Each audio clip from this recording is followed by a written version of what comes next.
Hello everyone, তোমরা সবাই কেমন আছো? আমি বৃষ্টি আজ চলে এসেছি একটা কটা ব্যস্ত দিন নিয়ে। কারণ ছিল আমার বোনের অন্নপ্রাশন, তাই সকাল থেকে ঘুম থেকে উঠে বেলুনগুলো সাজানো হয়েছে। ওটা আমি, ভাই, মামা, মাসি সবাই মিলে করেছি। কেমন হয়েছে জানিও।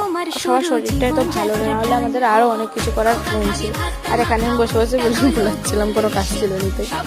তারপরে এখানে বোনের পায়ে আলতা পরানো হচ্ছে। অবশ্য আমি না বলেছিলাম যে ছোটো বাচ্চা আলতা কোনো কোনো কেমিক্যাল থাকে না, পরানো ভালো, কিন্তু বললো যে নিয়ম আছে আজকের দিনে আলতা পরানো। তো যাই হোক, বোনগুলো আলতা পরানোর পর পাগুলো কি সুন্দর লাগছে। তারপরে বোন যখন ঘুমিয়ে পড়ে তখন তার কপালে একটু কলকা করলো, কোনো মতে করতে দিচ্ছিল না, তাই ওকে ঘুমিয়ে করার পরে কলকা করা হয়েছে।